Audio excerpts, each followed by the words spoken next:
I see a Budweiser. Go ahead and hold it up. Yes. That was the biggest clue. Yes, right Doing there. it for Dale. Man, it's so many gimmicks, right? I feel like they're making it a lot more complicated than it needs to be. I mean, a lot of people, you get polarizing opinions on DRS. I know you guys know exactly what I'm talking about here, but sometimes the effort, it's all about the boys. You know, like, hey, you know, life sucks sometimes, and we need the boys. iRacing kind of always has a tendency to kind of buff Yes. the new cars just a little bit. I'm not going to go on record saying it's because they want people to spend money on their platform and buy all the new content. Confirmed. But Yes. but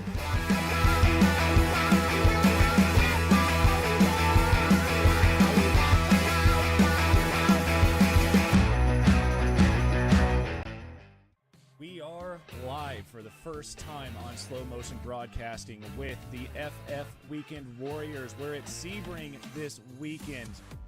It's going to be a blast. I saw a little bit of rain here in the practice session, but we'll get to that here in 1 second. My name is Adam Thompson. I'm joined in the booth by Randall McGrew. With these three going right at it, we see you're getting really, really squirrely. There, Oh, no! Some contact. Oh no! Jurg and Antonio, the two Masters leaders, both with issues and now dropping down the order. As a dicing through the curbs, our lead two. As that's Instaman just slossing it up the inside through McIntyre there. Beautifully done by the Icelandic driver as there's a big incident happened behind somewhere. Gonzaga losing a lot of places back. Almost touching at that point. They're around there heading into the closing stages of the track. Not quite there yet. Heading through what I'm calling the horseshoe, but let's not get into my drawing skills at this point. Nothing but clear track ahead of them at this point, so no one should be able to interfere in that battle. Side by side, nearly had contact there. That's going to put Kabanka on the inside for this next hairpin. This could be what decides it, and he's gone right on the outside, actually trying to cover off the car. I do wonder if Barry is going to be close enough to potentially slipstream. They've got 2 corners left to go. This is penultimate one now. Barry right up close, 0.3 of a second. I'm not sure it's going to be close enough, 0.2 of a second. He's got to keep his foot on that loud pedal. Catches a little bit of a curve, but has Kabanka done it? Barry going to the inside, and Kabanka gets it.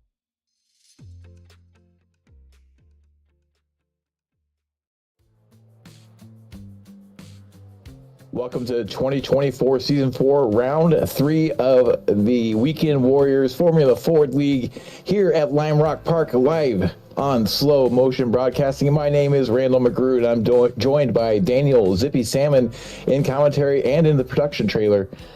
Daniel, we have a good race here today. We don't have much time left in quality, so let's get those points up.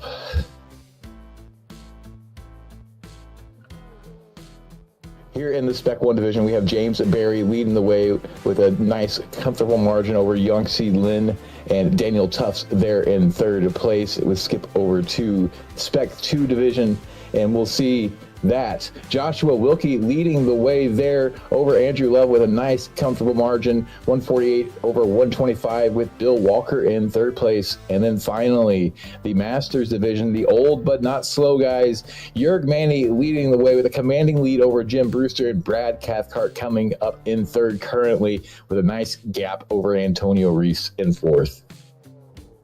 Daniel, this is a tricky track for racing, great for hot lapping. What do you expect to see out here today?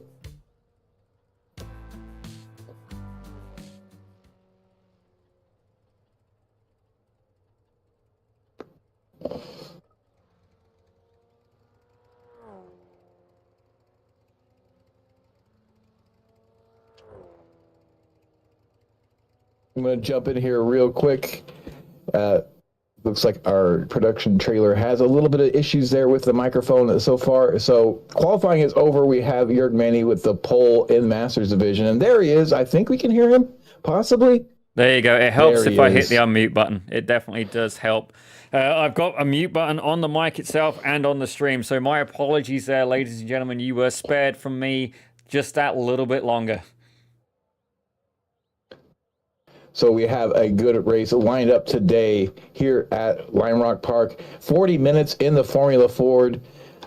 I don't remember if this series does a pit stop. I'm pretty sure they do have a required fuel stop, but Jörg Manny sitting in the pole position over Ian Joyner in second place. Soren Garrett comes in third, starting alongside James McRitchie. Antonio Reese, the second of the Masters drivers, starting in fifth. Chris Montgomery going to be starting third on the Spec 2 pole, I believe.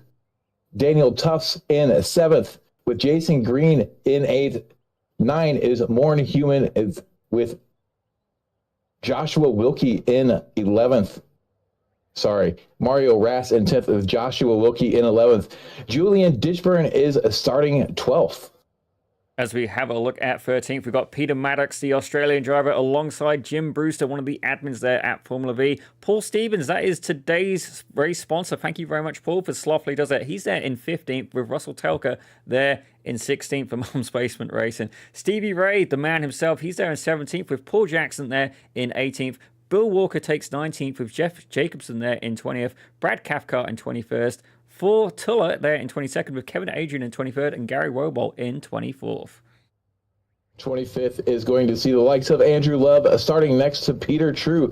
Michelle Lynn going to be starting 27th with Carlos Navarro starting in 28th. Slow Motion's own gas man, Adam Thompson, starting there in 29th with a blistering 54.436, just barely faster than Daniel Varon in 30th. 31st is going to see Michael Nelson with 32nd being Chris Kane. And then 33rd, Nick Toho did not set a lap time in qualifying, has not yet taken to the grid. We'll see if he starts this race or not. Well, it's definitely going to be a fun race, and I do apologize. A few people appear to be missing classes. I have updated the driver update bit, but I gotta be honest, I'm wondering if I've maybe hit a wrong button there somewhere. My apologies for that, but certainly, again, I do apologize. New to being the producer role, certainly still getting used to the software a little bit, but what I can tell you is Jörg Manny is on the front row, and it's good to see the Master is back and up at the front. His biggest rival, Antonio Reese, just 2 cars behind him. It's going to be very interesting to see how that turns out. Turn 1 could be very tricky here. That inside line is going to be definitely the preferable starting line, so that's going to help Antonio Reese maybe gain a couple spots on the start from his 5th place starting spot to make his way forward. Not a great track for passing, really only one great opportunity going into turn 1, so could see some elbows out pretty early here. Fuel strategy could be the big changing thing here. We normally see Antonio Reese coming in first. We do have Stevie Ray, who is traditionally the Pied Piper of pit strategy. So we'll see which one of those 2 pits first.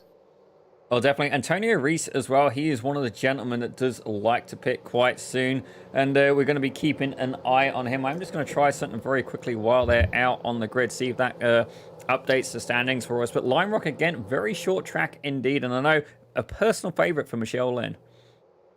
Yeah, sub 1 minute lap times. We're going to see quite a few laps, probably 42 laps expected here, and possibly even as many as 45. So you're going to have to take a little bit of extra fuel to make sure, because you're not going to be 100% sure what the distance of this race is going to be as we see them coming down the hill through the final corner. Jörg Manny leading the pack onto the long front straightaway. We're going to have a really, really interesting start here. We see the pace car dive into the safety of the pit lane. The field is now in Jörg Manny's hands, and he's already going. We see them shuffling around, covering off, defending. Jörg Manny leads the way down to turn 1. This tight little double apex, turn 1 and 2, could see some issues on the outside. So far, so good. However, Jörg Manny leads the way, still in front. trying to see if Antonio Reese was able to make any spots there, and actually it looks like, yes, he's made up 2 spots, so that inside line definitely being the preferable start as they make their way through the right-hander and towards the uphill section of the track. Something's happened with Daniel Tufts. I've just seen Tufts fall down through the order, and he has jumped to the pit, so we're going to keep an eye on that a little bit later. Obviously, something pretty bad has gone wrong for him, but you can see there, a lot of these guys getting into single file as quickly as they can. Jörg Manny currently out in front. He's leading the way with Ian Joyce right behind him, James McRitchie right behind him as well. And you can see they're really using as much of the track as they possibly can. Definitely, you got to be careful there, because it's very, very easy to get a wheel dipped in the grass and potentially over-rotate that vehicle. We see Antonio Reese look like going very wide through the final corner. We have a battle here going through turn 1 and 2 with a couple cars running too wide. So far, made it through. Not going to be able to get the move done on the outside. They fall back in the single file line. We're going to see them running line of stern like this through most of the lap. Not a whole lot of passing opportunities. If you get a good run up the hill, you might have one in the back half of the track, but mostly what you're trying to set up is a good run out of the final corner to get that slipstream and that pass into turn 1. We see a couple guys getting a little wild over that hill crest. That crest can be really tricky to some drivers.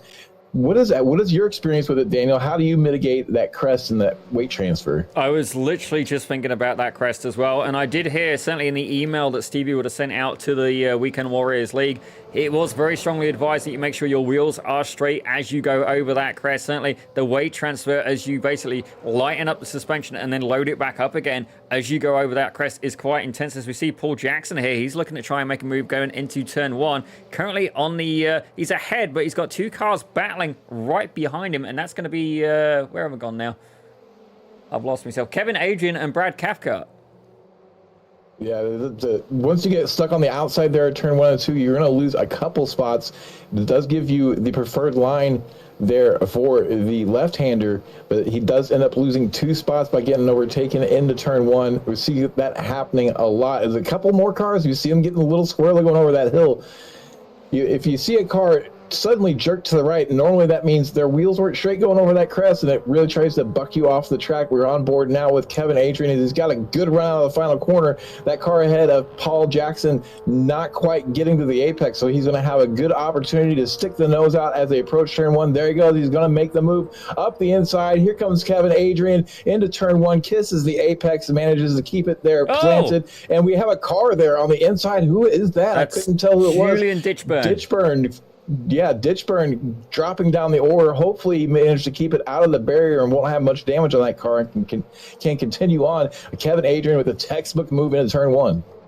As we're taking a quick peek here at Adam Thompson, now he's starting a little bit further back today, and yeah, it does look like some of the driver updates did not get registered, so a little bit of an error there on my part. I do apologize. I'm very much still learning the software, but it looks like he's having a little bit of a battle there with Michelle Lynn herself, so definitely an interesting battle here. Don't get me wrong, Thompson, he's a very capable driver, and obviously rocking that S&B paint, I'm very inclined to see him do well. Joshua Wilkie currently showing him how it's done representing S&B, but Michelle Lynn under heavy attack from Thompson as it stands right now. Thompson showing some patience here, backing off a little bit, possibly saving some fuel and hoping to get some positions using that pit stride. Michelle Lynn runs really wide. She's going to have lots of problems wrangling that car. She goes off track and hopefully gets that back on track without incident. It doesn't look like she's spun, but she is way off there, and she's lost a lot of time. Adam Thompson now has some clean air in front of him as he tries to close the gap to the car ahead. Disaster for Michelle Lynn, maybe feeling the pressure of Adam back there, even though he seemed to be backing off. I think his plan may have been to follow Michelle Lynn, and he even ran a little bit wide when she did. So I think that was his plan all along, was to save fuel and follow her through the crowd. Oh, definitely. We jump up to this battle with Bill Walker, and he's stuck on the outside there coming through the final corner. Maybe going to try a crossover. Now he's going to be in a good position to get slipstream, though. He looks a little bit far back. He might not be able to get this move set up for turn 1.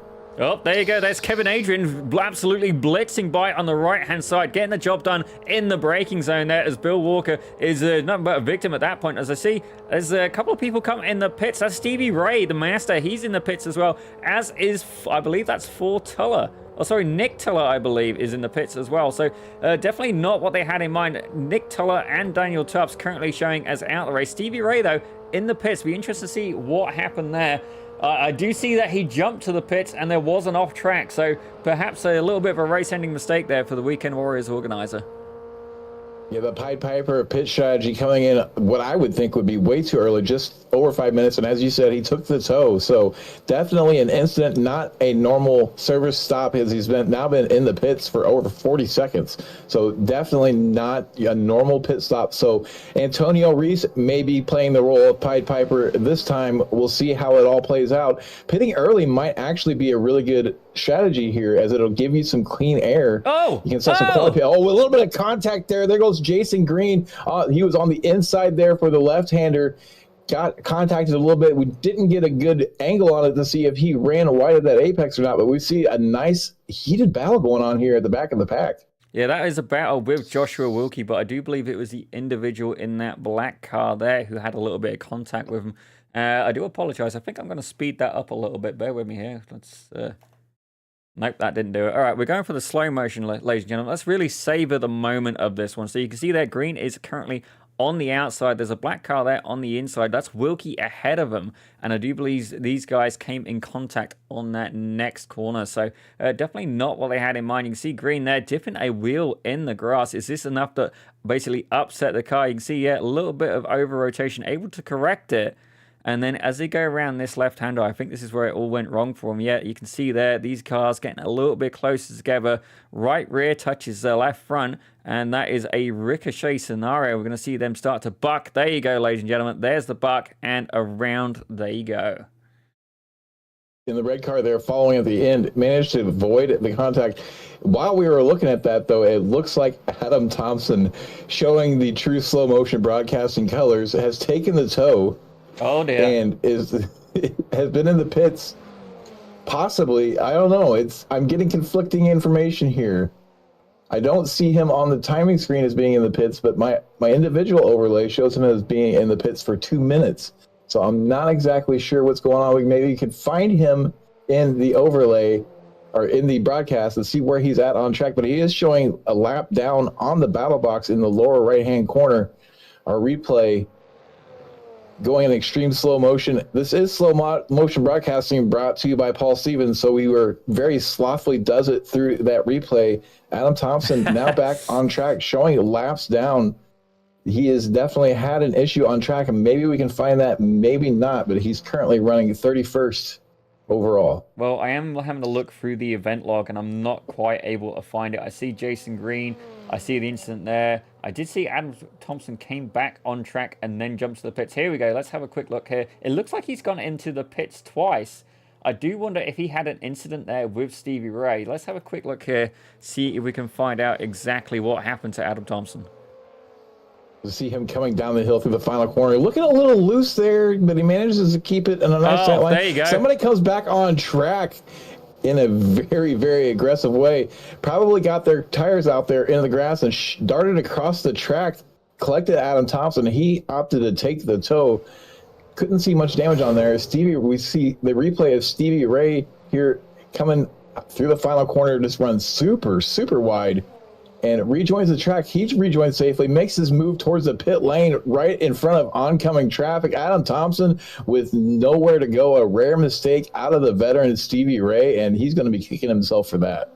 Well, definitely, I know that there's going to be in the friendliest way, there'll be laughs and jokes about such a subject. But let's have a look as well about what's happening through the field. So as we have a look at the front, Ian Joyner has gone and taken that lead away from Jörg Manny. Jörg Manny's paint still giving me the giggles every time I look at that. Thank you very much for that, Jörg. But Joyner currently in the lead there. He's got about 0.3 of a second ahead. But right behind Jörg Manny is James McRitchie. We got a little bit of a view there. Look how close he is. Sorenga Ritz right behind. So realistically, the top 6 right now separated by about a second between the whole pack. Yeah, this track promotes very tight racing. It's most of the time full throttle around the track in a car of this speed. So slipstream going to be a huge part of this race at any point of the track. So we will see right now, though. Sorry, you got me. Ian Joyner leading the way, and I was also distracted by Jörg Manny's car, and it couldn't help but have a slip of the tongue there. You have to wonder if Ian Joyner is going to be equally distracted seeing that car in the mirror. is now Jörg Manny really applying the pressure through the left-hander.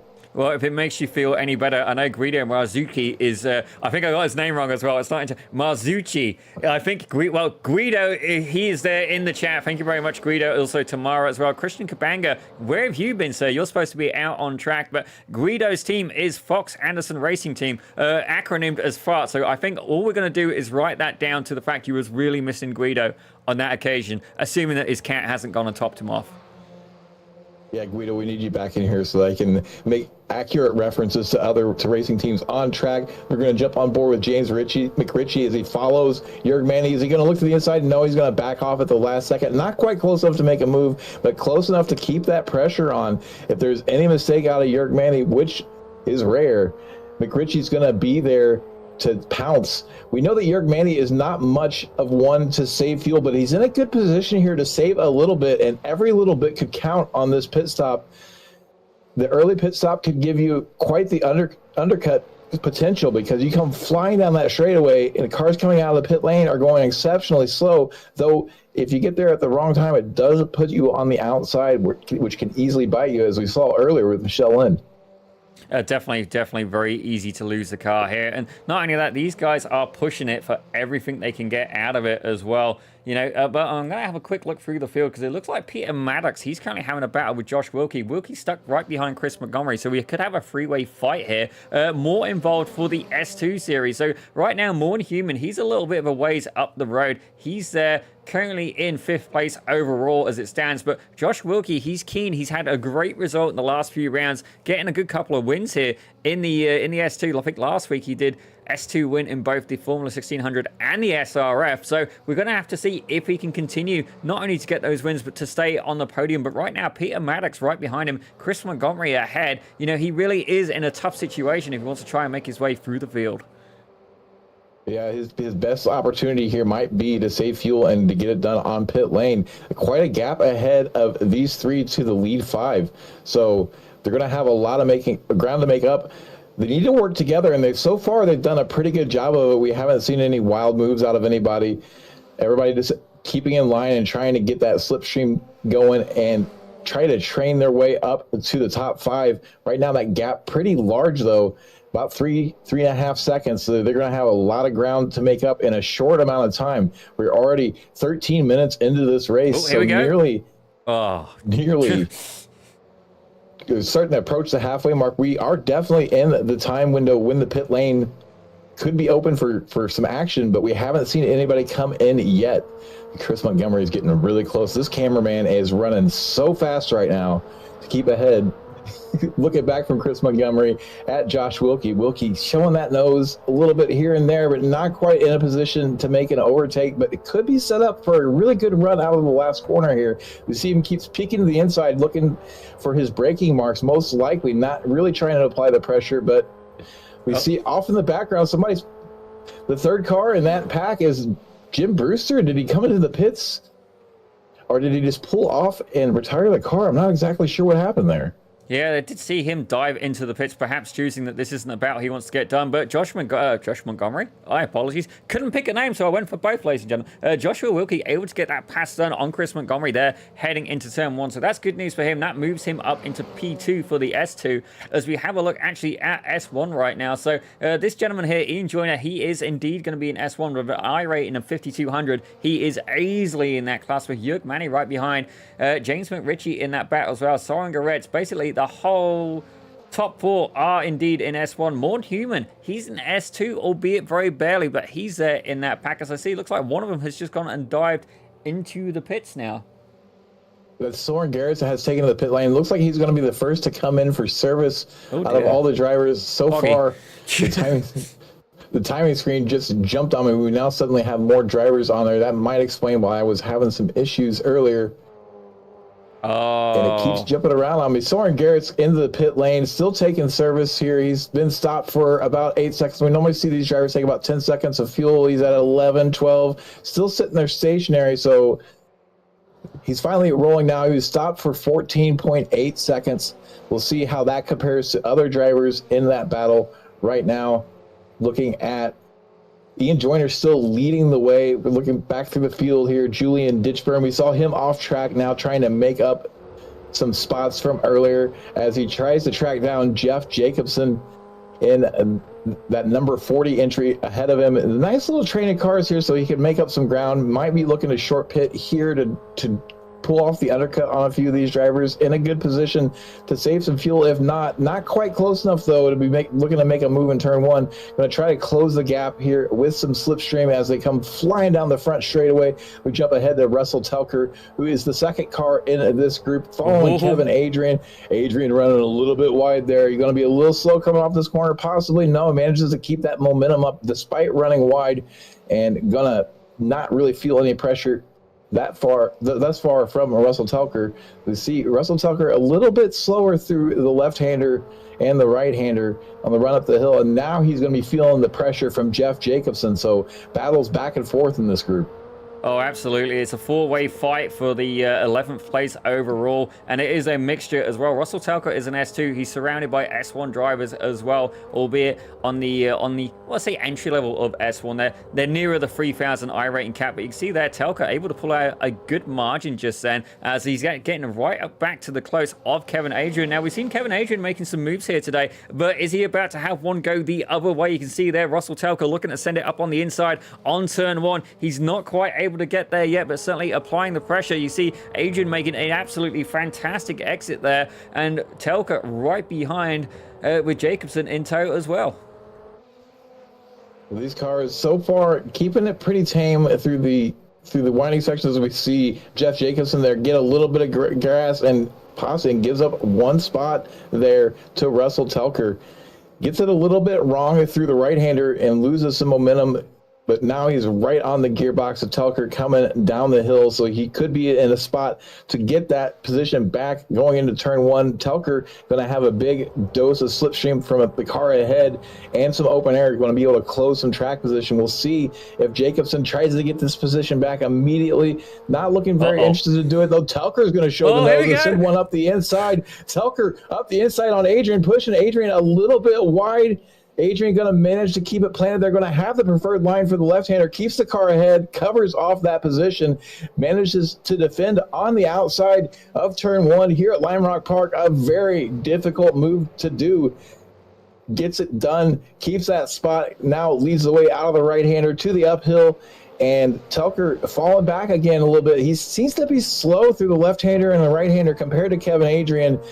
And now going to be feeling that pressure from Jeff Jacobson, who's got Ditchburn right behind him. So if he makes a move and doesn't get it done, Ditchburn could get the spot from him. So you got to really be careful to see. Telker gets a little bit of grass there on entry and has to correct. Going to lose some momentum. That's going to give Jacobson a really good opportunity as he dips back into the slipstream. Ditchburn also showing the nose, looking to move, but Jacobson going to make the move on the inside in turn one. Should get this done. They both run a little bit wide. Telker pushed all the way to the edge of the track, manages to keep it on, which is very, very dodgy out there. Once you get into the marbles and get past the crowd, that's Adrian. Kevin Adrian loses it in the left-hander, completely unprovoked, going to lose a handful of positions, gets it rolling again. Looks like no damage on the car, but he's going to be feeling the pressure of a huge pack behind him.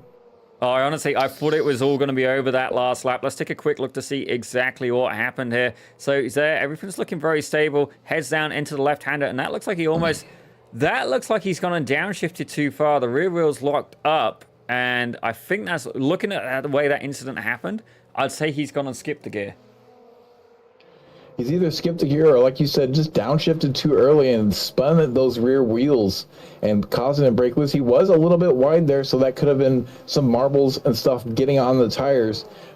We don't really know for sure. We see Gary Wobold at the tail end of this big pack that now Kevin Adrian is at the head of, and he's going to be feeling the pressure from behind. He's got Andrew Love and Peter True there hot on his heels as they make their way through the left-hander, now into the right-hander, going to be running up towards the uphill run. Michael Nelson here in the 959, hanging on to the back of this pack. Brad Cathcart in this mix, showing as a lap down, so he's not quite involved in this, but he's not interested in slowing down either. We're going to jump up to Paul Jackson and look back at the likes of Brad Cathcart behind him. Cathcart showing a lap down. He was in the pit, so I think he was already towards the end of the of the field and just managed to get lapped during the pit strategy. He might get that lap back during the pit cycle. We haven't seen really anybody else come in since Soren Garrett's. Jason Green came in. He was stopped for 14 seconds, so about 8/10 faster of a pit stop than Jason Green. Green involved in that incident earlier in the race, so he's still on a recovery run, currently running in 23rd. Seeing Morn Human came into the pit lane. He's currently 22nd. He was stopped for 26.9 seconds. So something wrong with that pit stop. Either had to repair some damage or possibly took tires. Yeah, definitely not worth taking tires in a race of this length. And I'm looking through, I do not see any warnings there for Morn Human. It does look like he went through the pits twice, though. So something has definitely gone on with Morn Human at some point. But no red flags on my end. As we see Julian Ditchbird, he has managed to get the better of Jeff Jacobson. Now, Jeff Jacobson, a little bit of controversy yesterday, making a pass that was like 3-4 wide in the Formula V on the grass. So definitely... myself, I'm not the FIA. I thought it was actually, for lack of better words, a pretty baller move, and he's currently rocking in 11th, so just currently out of the top 10 as there is battles going on throughout the field. It looks like, oh my gosh, Fortilla, Paul Stevens, and Jim Brewster are here going at it. Fortilla apparently is leading the S1 right now. I disagree. It's Ian Joyner. I will try and figure out those driver overrides.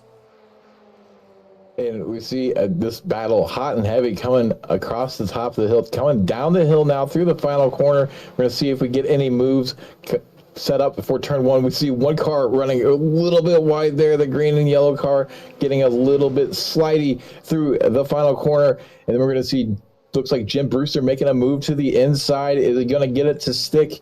Yes, possibly. That battle continues to rage on. Jim Brewster gets the move done, slides over there in front of Thor Tulo, and going to try to track down this broadcast sponsor, Paul Stevens. This race brought to you by Paul Stevens, and slothfully does it. Check him out right now. Running a decent pace. We're seeing him on the timing right now in 4th place, but actually overall he's in 6th place. We're still missing some drivers from our timing, trying to figure out what's going on there in the production booth. Is Zippy Salmon. He's leading this trio as they come down the hill. Still not seeing many more takers on the pit lane. And as I say it, Thor Tullo is going to dive into pit lane here to make his scheduled stop before service. We'll see how long he is stationary for. So far, Jason Green, the fastest of the takers in pit lane with a 14.08 stop time. We'll see if Thor's able to get any faster. You see Paul Stevens runs a little bit wide there at the exit of turn 2, and we have Paul Jackson and Peter True battling going into turn 1. And the crossover is on. Peter True manages to stick it in there. Oh, behind as well. It was initially on the outside, and behind we have a big fight. So it's going on. It's firing off all over the track now. We have Michelle Lynn running on the out, getting the move done on the outside of the left-hander, now going to have the preferred line on the inside through the right-hander, but it's going to kill her momentum a bit. Soren Garrett's going to have the crossover and now going to have the preferred line and the uphill, and this is a very dodgy spot to be going too wide. Are they going to get it done? It looks like, yes, they get it done. Soren Garrett still with the inside, not able to get the move completed yet, but should have it done in this corner. Absolutely does get it done. Now they're going to have the run down the hill. We'll see if Michelle Lynn tries to make the move into turn 1 or possibly dives into the pit lane here as they run off the final corner. She runs a little bit wide. We're going to look back. She does not take to the pit lane. Gets a nice slipstream, showing the nose a little early, and then dipping back into the slipstream. Not going to be in a spot to make the move into turn 1. Soren Garrett leads the way and gets that spot back from her. Well, definitely a lot of fun racing happening here all over the grid. It looks like Paul Jackson and Peter True are going at it again. Michael Nelson getting in on that battle as well. So we have a three-way battle currently for 13th overall. Paul Stevens, he's going at it with, I believe that's Jim Brewster or Josh Wilkie. Definitely battles going on all over the field, ladies and gentlemen. All over. We think Thor Tulo, easy for me to say, was stopped in pit lane for 15.5 seconds, so not the fastest stop for him. We'll see where he shakes out in the positions as we're going to see Peter, not Peter True. Somebody else is going to dip into the pit lane. That's Paul Stevens into the pit lane. We also see Paul Jackson in the pit lane. So the two Pauls in pit lane now. We're see Paul Stevens was the first to stop. He should be rolling any moment now as he stopped for nearly 16, 17 seconds. A long pit stop for Paul Stevens, 17.8 seconds. And now Paul Jackson is taking service. We'll see where Stevens slots out. We see a lot of traffic, but I think he's going to be the tail end of all of it. Well, definitely. It's one of them things where with these cars, actually coming out into traffic is very advantageous, as I'm seeing 2 cars there with the SMB logo on. Thank you very much, gentlemen. That is fantastic news. And I believe that is Antonio Reese right there ahead of him. It is. So Antonio Reese, he's currently having a good day. Yuk Manny getting the better of him. Currently in P2 for the Masters. Yuk Manny quite a ways up the road. I'd say about 5.5 seconds as it stands right now. So definitely if Antonio wants to make this happen, he's going to have to pull something out of the hat. We do know that Antonio Reese does generally take that early pit stop. Him and Stevie Ray both having that car very much worked out. Yeah, showing Jörg Manny leading the way. Actually, right now it's still Ian Joyner with a bit of a gap over him. He's developed about a 1 second gap. We're going to see Jörg Manny dives into pit lane, so going to be pitting out of second place here. Jörg Manny, we'll see how long that he stopped for. He might come out into some traffic. We are seeing some lap cars through the pit cycle enter the fray. So some of those lap down cars will shake out as the leaders start to pit. See Julian Ditchford rocking the slow motion broadcasting logo. Maybe that's why he ended up off track. It's a bit of a curse putting the SMB logo on the cars. We've seen in a few of these races and a few of the SRF races.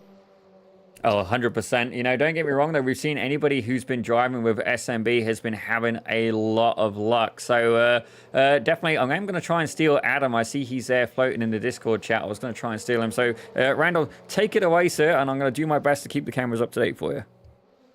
Peter Trude, Russell Telker, both in the pit lane. We're going to try to see how long was Jörg Manny stop. 12.22 seconds. So, Jörg with a really, really short stop, running in second place for as long as it did. Maybe able to save some fuel, cut off the refuel early, and got just the precise amount. Hopefully he's got enough in case we have an extra lap more than expected, that he'll be able to make that final circuit around this battle going on. Ditchburn in third, Jim Brewster making his way around. Looks like a lap down car, and the form of, I can't see who that is actually. Now we're refreshing the timing. It looks like we do have all cars on timing now, so we're seeing the full leaderboard. Ian Joyner leading the way over James McRitchie. Antonio Reese currently in third. Josh Wilkie in your Spec 2 lead in fourth place. Jim Brewster in fifth place. Some of these drivers need to pit still. A lot of these drivers, the top 5, have not pit yet. Jörg Manny is going to be in 8th place, it looks like, is the first of the cars that have pit of the lead pack. We see Joshua Wilkie now in a pit lane, so he's going to be pitting out of the Spec 2 lead. We'll see how long his stop is. Now the timing is refreshing on my side, and it looks like, hey, we have everybody on screen and on live timing now, so this should make things a lot easier. Julian Ditchburn also coming into pit lane, so the pit cycle really in effect right now, seeing lots of action on pit lane. Joshua Wilkie, Julian Ditchburn, Andrew Love now in. Wilkie has been in the box for 15 seconds, 15.3 seconds is his stop time, so not the fastest pit time out of Wilkie. We'll see how much that costs him on track. The next one expected to finish service is Julian Ditchburn with a 15.4. Then Andrew Love now looking at 15 seconds, 16, 17, and still stopped. So an 18.4 pit stop time for Andrew Love. So pit strategy is probably going to be whoever has the shortest pit stop is going to have the biggest advantage here, and it's going to probably translate to the most positions gained. So Jörg Manny right now in the catbird seat through this pit strategy, as we see Jim Brewster dipping into the pit lane in front of Jeff Jacobson. Jeff Jacobson with a lot of clean air in front of him now, going to try to click off some quali pace laps. Well, definitely. Sometimes clean air can be beneficial myself. I've always done better having somebody to play with, someone to follow. And again, my apologies, ladies and gentlemen. I'm going to be going over it with Adam later. There's obviously some button that I am not pressing. And let's be real, you know, I'm still quite new at the producing side. And then I use a different software as well. But currently it looks like Ian Joyner, yeah, he's heading in the pits from the race lead. James McRitchie That means he's there going to take the race lead as it stands right now. So it'll be interesting to see how these guys develop. They've been going hard at it for a good portion of the race. Jörg Manny was involved in that as well. So it'll be interesting to see where Ian Joyner is going to re-emerge in comparison to Jörg Manny. If we have a quick look right now, Jörg Manny, he appears to be going just about to head round there you go, head round the final turn. So where is Ian Joyner going to be in comparison? These guys were fighting hard at it. If I have a look at the pit lane camera, there you go, there's Joyner on the way out. How close is it going to be? Where's Jörg Manny? We're keeping an eye from there he is, ladies and gentlemen. Jörg Manny is going to be absolutely right back behind him. That gap right now under a second, about 8/10 as it stands.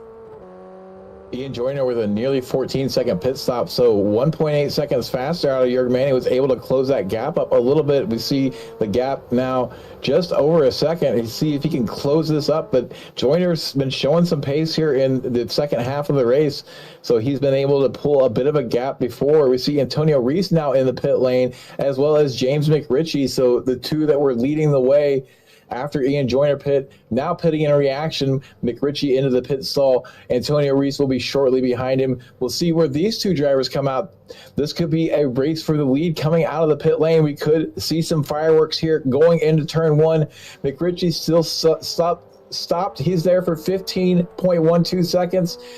And then Antonio Reese stopped for only 14 seconds. So Jörg Manny's still with the fastest pit time. We only have one driver who's not come in yet. That's Michelle Lynn. We'll see if she manages to make a faster pit stop.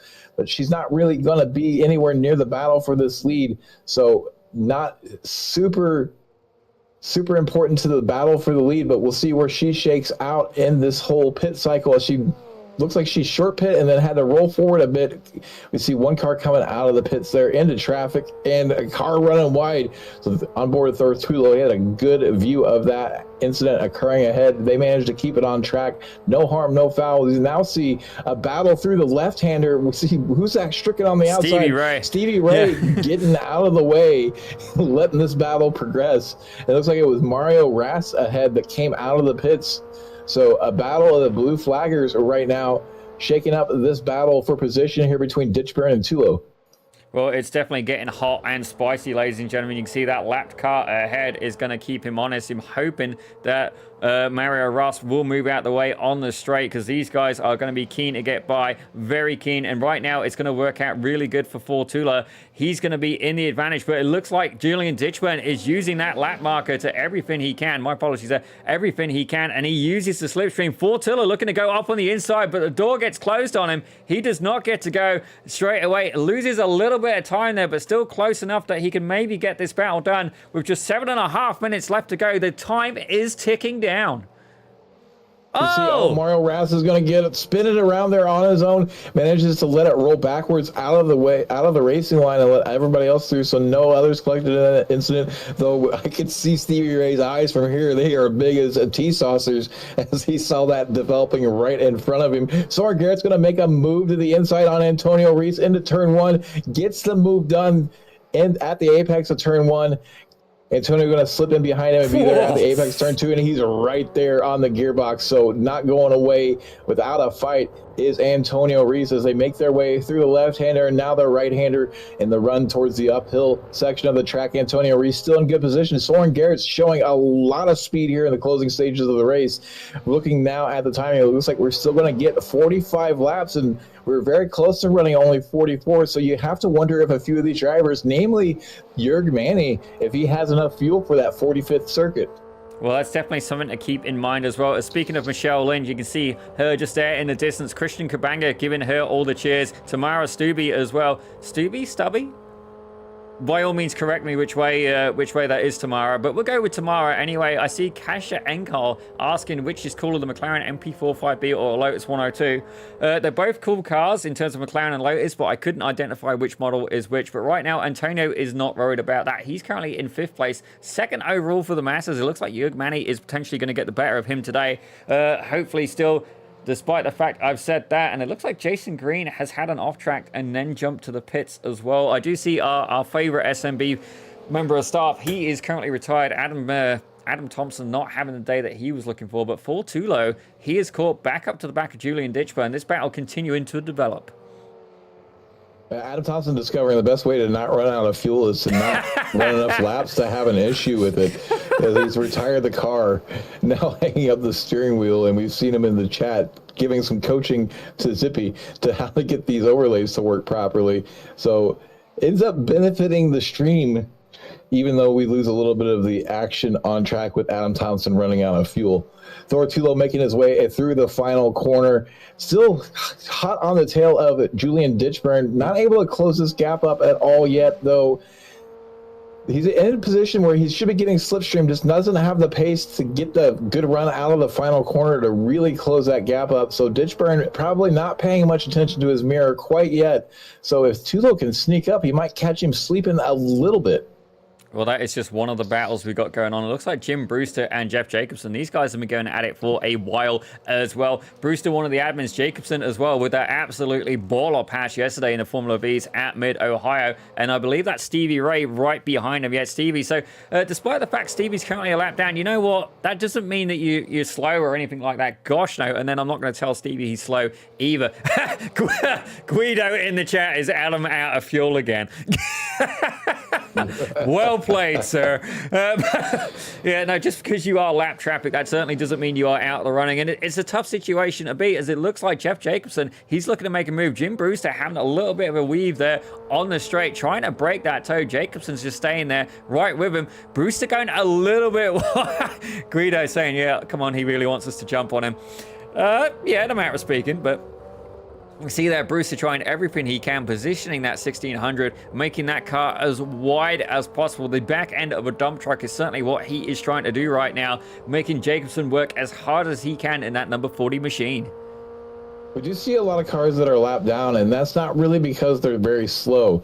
This track is so short that you will have way more lap traffic than you normally do. And one of the toughest things to be in a single division race like this, or a single class race like this, is to be that blue flag car. You're still involved in your own battles. You're still involved in your own race. You don't want to interfere with battles with drivers that are faster on a faster lap than you. You don't want to hold them up.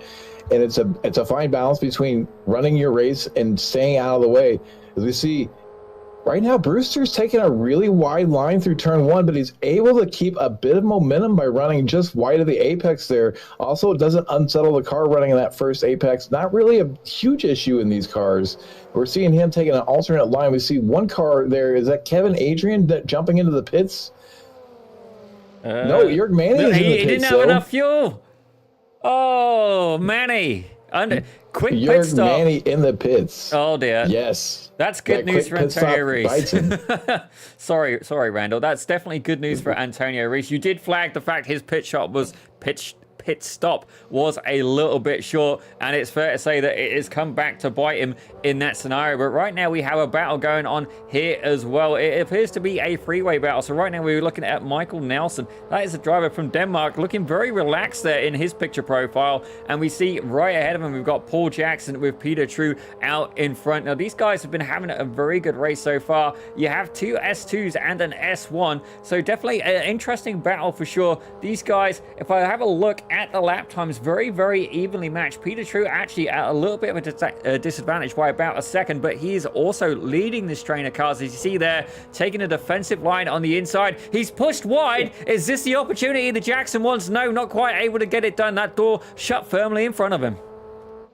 He does run very wide, and it does a very good job of wrangling that car and getting it back to the apex for turn two. If you run wide in turn one, it doesn't necessarily hurt you, but he did run so wide. That road there in turn one is crowned. Once you get past that midpoint, it really starts to understeer.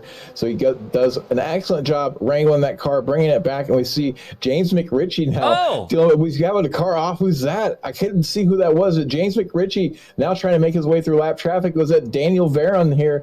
We see him coming through the right-hander, going to make the run up the hill, and I suspect that he didn't quite have those wheels straight in the uphill run, or maybe got too much of this curve here on entry. No, just loses it completely on his own, carrying a little bit too much speed there, brings it across the track before anybody arrives to the scene of the incident, gets it out of the way. Thankfully, nobody else collected, and just a a mistake out of Varon there. He will not be happy with himself for that, but it does not affect anybody else. James McRitchie working his way through this traffic.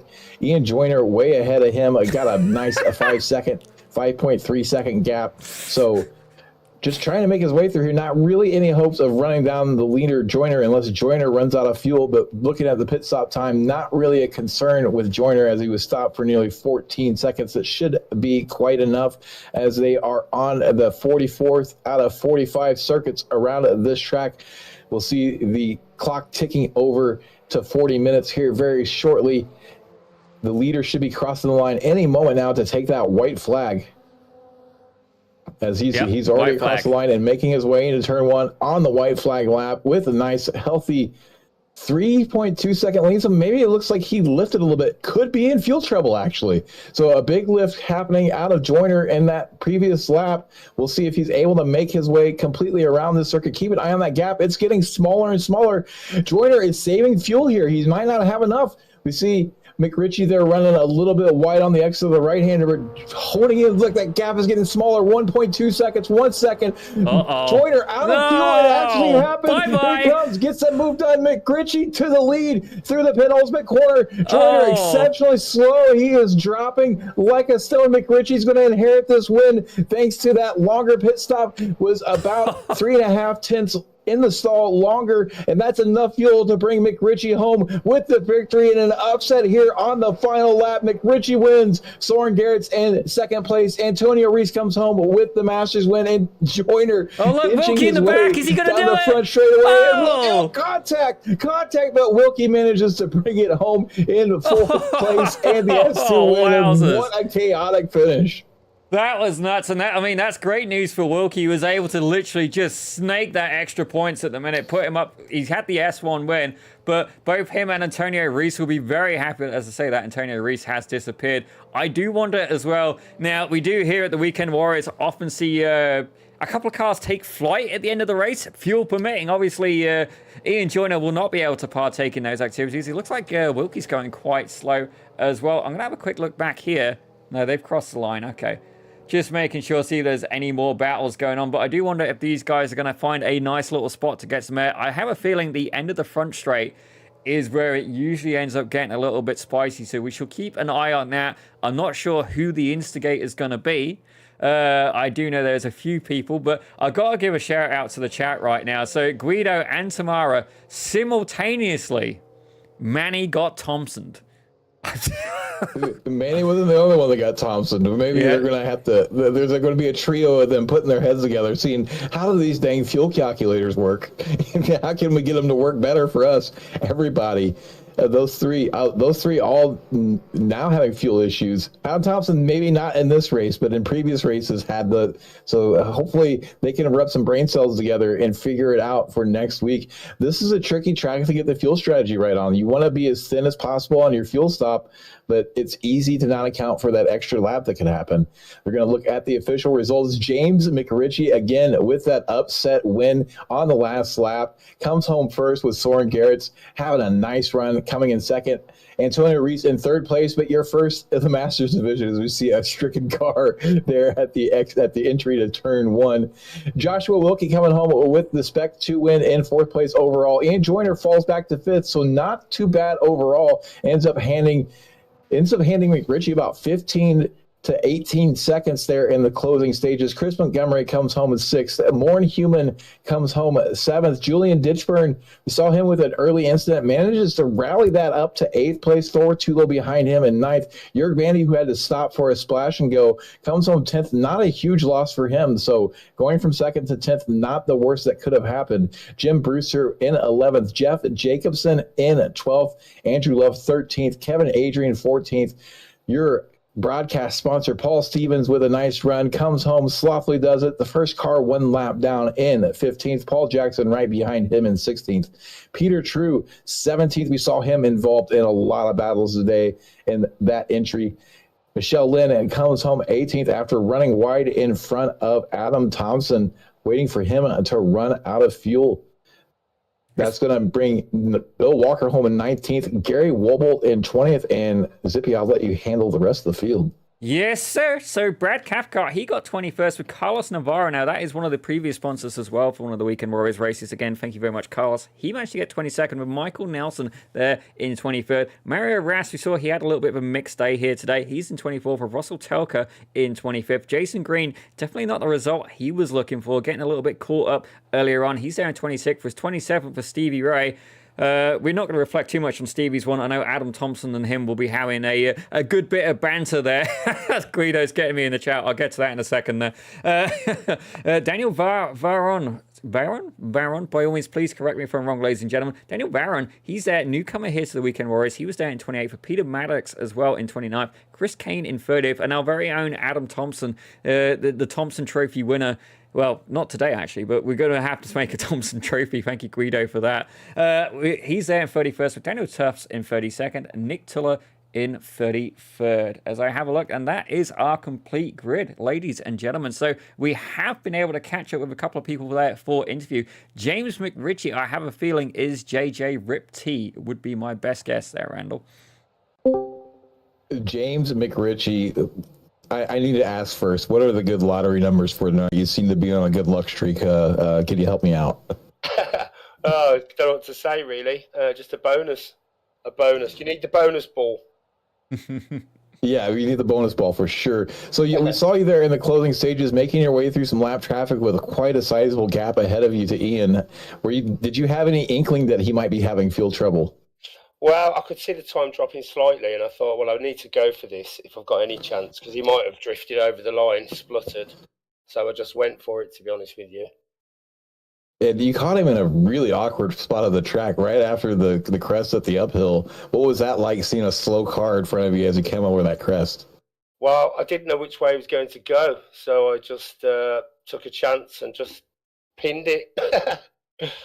But I also put too much fuel in at the pit stop, which really put me off 4 seconds back or something. So I'll have to think about that for the next one. Well, I wouldn't say that it was. It seems like you had the right amount of fuel as you were able to finish, and Ian was limping it home and coming home fifth. So a big win for you, even if it was a bit of a lucky win. Is there anybody you'd like to thank or shout out before we let you go celebrate? Obviously, you guys, Stevie. My team Asymmetric, and all the UK guys that invited me into this league, and of course you guys. Well, thank you so much for shouting us out, and great win today. Definitely go play the numbers tonight, because my friend, you are on a hot one. That was great, and we're glad to see you were able to make the move cleanly. Thanks a lot, guys. That was your overall winner, James McRitchie. I still can't believe that Ian Joyner ran out of fuel like that. Who do you have, Zippy? Well, I've managed to catch up with one of my my favorite master drivers. That is Antonio Reese. Now, Antonio, for a little while, I thought Jörg had it in the bag. He does congratulate you there in the chat, and he's certainly, it's been some interesting rivalry between you two. But tell us a little bit about how your race went today, Antonio. Thank you. Yeah, you are also my favorite broadcaster. Well, it was kind of a fighting for survive, at least not making mistakes, and keep an eye on the fuel. And then, well, when I saw money with problems, and then I was thinking maybe I'll get it. Well, definitely, it was. We've almost got a phrase that's been copped here over at SMB, and I take a little bit of responsibility, but I've got to say, Guido, Tamara, they really kind of cleaned that one up for me. They basically said, if you run out of fuel, you've got the Thompson Cup. The Thompson Trophy. So definitely, it's good to see that was a benefit to you today. But Antonio, are we going to be seeing you in the SRFs today at Laguna Seca? Yeah, we will be there as well. Mm-hmm. Well, I'm going to wish you yeah. Thank you. I'm going to wish you the best of luck in that race. Antonio Reese, ladies and gentlemen, your Masters winner for today. Congratulations, Antonio. Before we let you go, is there anybody you'd like to thank? Yes, thank to you guys for the broadcasting. It's always fun to watch. And Steve Ray for the sponsor. I think is Paul today's sponsor. Mm-hmm. Paul, sir. And for the drivers, all the drivers, and the viewers, all the viewers as well. So everybody, my family, everyone. Well, ladies. Okay, guys. Bye-bye. Bye, Antonio. See you. Take care. Bye. Oh, such a friendly character is Mr. Antonio Reese. But Randall, who have you been able to catch up with there, sir? I believe you've got our very own SMB talent himself, Mr. Joshua Wilkie. Joshua Wilkie breaking the SMB curse by coming home with the Spec 2 win again. Josh, tell us about your race out there today. Yeah, it was pretty great, to be honest. I really was not expecting to be up this high, so this is my best finish in the Weekend Warriors so far overall, so pretty happy about it. I just kind of put my head down and tried to click off consistent laps, and it worked out. You know, I tried to follow Jason for a little bit. I got by him, and then unfortunately he had an incident with somebody behind me, but I'm catching pace because of these guys in front of me and stuff. They're kind of bringing me into the fold and making me a faster driver. So I kind of give it all to them, really, to be honest. And just a little bit of practice from VRS last night really helped me out. Well, that's good to hear. Tell us about that pass on Ian as he was out of fuel there at the end. We saw a bit of contact. How quick did it seem like you closed on him? Yeah, so I was actually coming around the corner and I was like, you know what, I'm just going to play silly bugger here a bit and do some weaving back and forth because I know I got fourth and I was just going to celebrate a bit. And when I weaved to the outside, I was like, oh, he's not going anywhere. I almost killed him and had to go on the grass to get around him. And then I think it was Manny was there and I did another and I almost killed him too. So to be totally honest, that was like pucker factor 9 for me. I was like, yeah, I did not mean to do that at all. Well, another great race out of you, Wilkie. You seem to be really, really good in these Formula Fords. I might have to come to you for some tips. But before we let you go celebrate, is anybody like to thank or shout out first? Yeah, a big shout out to my wife, Claudine, and obviously the Weekend Warriors and you guys and Stevie for putting all this stuff on. You know, it wouldn't be doable without you guys, and we love watching the broadcast afterwards. It makes it so much more fun to be able to watch it with the guys and everything and the ladies afterwards. So thanks to everybody else, and yeah, had a great finish, so thanks. Well, congratulations again. Maybe we'll be talking to you here in about an hour and a half in the Spec Racer Ford. Yeah, we'll see. I'm not very good around there, and I have very little practice, so if I survive that one, I'll be a happy guy. All right, we'll see. That was your Spec 2 winner, SMB's own Joshua Wilkie, and I think, Daniel, did you find somebody else lurking around there in pit lane? Well, it'd be hard not to speak to this man at this point because I gotta say, Ian, you have successfully won the Thompson Trophy today. It's maybe not a fully understood reference yet, but don't worry, it's become a staple. But tell us a little bit about how that was for you at the end of the race. Can't talk about the first 42 laps, they were all right. Oh, you go for it. The end of the race kind of sucked. I was a bit, yeah, not great with fuel. I massively overfueled at the last one I did at Navarra. Yeah, slightly underfueled. I think you all did the same by the look of it. Oh yeah. When I saw him pit, I really should have checked my mind. If I'd noticed then, maybe I could have saved and made it, but I just assumed I got it covered and then realised it was about 2 laps to go. So yeah, unfortunate, but I guess that's the way it goes. Well, I did finish, but it was a scruffy last lap. I hope it didn't cause too much trouble for the people around as I crawled round. I gotta say, Ian, we like Randall managed to pick up that you'd started slowing down. I'm like, okay, and then like, yeah, no, that's quite a lot. Then all of a sudden we're seeing it look like, oh yeah, he's done. And the entertainment value was there for us. So don't get me wrong, It wasn't the race that you were looking for, but thank you for providing such hilarious entertainment at the end of the race. I mean, you pretty much had it slam dunk, but they do say with racing, if you have any parts left over, they weren't necessary. You just need to swing it maybe a little bit further the other way. Yeah, I did not waste any fuel. You did not. Say that. I'll go and do a bit. So when it's happening as well, you can sort of see your laps counted out. It's hard to know exactly when that white flag's going to come, so you never quite know whether you've got. And you kind of coming around praying for the white flag. It's like, oh no, one more white flag. Estimated laps remaining, 1 lap, and it's tough, but it's good. It was fun. I had a great race with you, even though we kept it pretty sort of safe. We weren't swapping places that much, but we were just having to hit laps, hit markers over and over and over again. Yeah, it's a fast track for 40 minutes. Well, Ian, it's been an absolute pleasure. Hopefully we're going to see you in the Spec Racer Fords in about an hour. But before we let you go, is there anybody you'd like to thank? The UK racers and everyone because we could do 40 minutes and not die was amazing. So just everyone on the track was brilliant. We all got through, didn't bump into each other, so it was great. Well, that is definitely a very valid point. That was Ian Joyner, ladies and gentlemen. He, despite the little bit of a fuel shortage there, the Thompson Trophy winner for today, him and Jörg Manny going to have one hand on either side of that cup. It still worked out for him. He managed to get a podium for S1, so third place. But you know what? Before we get into the full outro, Randall, we should probably cover the upcoming broadcasts. Here in just a little bit at 3:45 p.m. Eastern Time, we're going to see the Spec Racer Fords for the Weekend Warriors attack the confines of Laguna Seca. That should be a very exciting race. Then tonight at 8:10 p.m. Eastern, we're going to see the Legends 34 Coupe at Knoxville for Cross Series League Racing. The next Saturday, the Formula V's for Weekend Warriors taking to Navarra. This time next week, we'll see these same Formula Fords at Cadwell Park. And then after them, it says October 7th, but it's actually on October 6th as well. Oops. The Spec Racer Fords will be taking to Zolder. So lots of upcoming action for you here on Slow Motion Broadcasting. And Daniel, what a race. Any closing thoughts there from you after this exciting finish here at Lime Rock? Well, it definitely was a race that delivered. Yeah, delivered is... I'm having such a fuffle with my words today. My apologies there, ladies and gentlemen. It's been interesting, certainly for me, but more so about the racing, ladies and gentlemen. So yeah, Lime Rock I knew was going to be a very close track, and it definitely delivered on that aspect. Lots of close racing. Fuel Light Bingo was certainly a game a few of the drivers were playing, and definitely some had different results than others, and certainly upset the standings, but ended up giving us an absolutely fantastic race conclusion.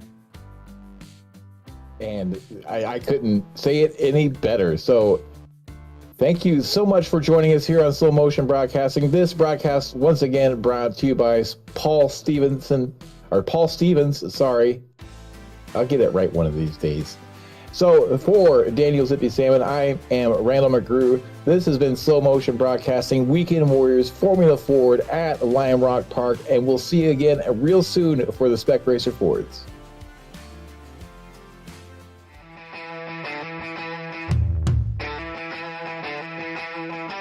I see a Budweiser. Go ahead and hold it up. Yes. That was the biggest clue. Yes, right Doing there. it for Dale.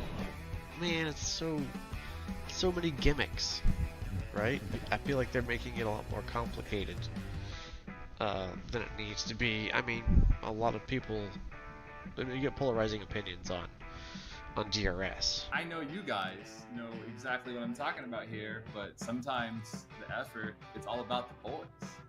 Like, hey, life sucks sometimes, and you need the boys. iRacing kind of always has a tendency to kind of buff Yes. the new cars just a little bit.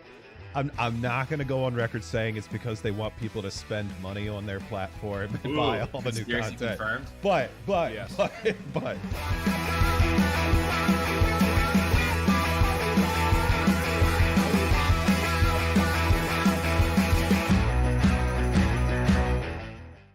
We are live for the first time on Slow Motion Broadcasting with the FF Weekend Warriors. We're at Sebring this weekend.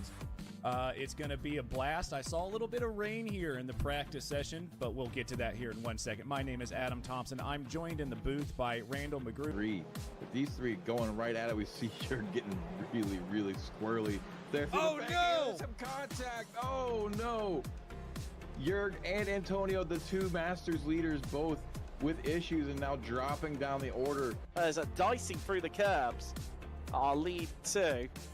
As that's Instaman just slossing it up the inside through McIntyre there. Beautifully done by the Icelandic driver as there's a big incident happened behind somewhere. Gonzaga losing a lot of places back. Almost touching at that point. They're around there heading into the closing stages of the track. Not quite there yet. Heading through what I'm calling the horseshoe, but let's not get into my drawing skills at this point. Nothing but clear track ahead of them at this point, so no one should be able to interfere in that battle. Side by side, nearly had contact there. That's going to put Kabanka on the inside for this next hairpin. This could be what decides it, and he's gone right on the outside, actually trying to cover off the car. I do wonder if Barry is going to be close enough to potentially slipstream. They've got 2 corners left to go. This is penultimate one now. Barry right up close, 0.3 of a second. I'm not sure it's going to be close enough. 0.2 of a second. He's got to keep his foot on that loud pedal. Catches a little bit of a curve, but has Kabanga done it? Barry going to the inside, and Kabanga gets it.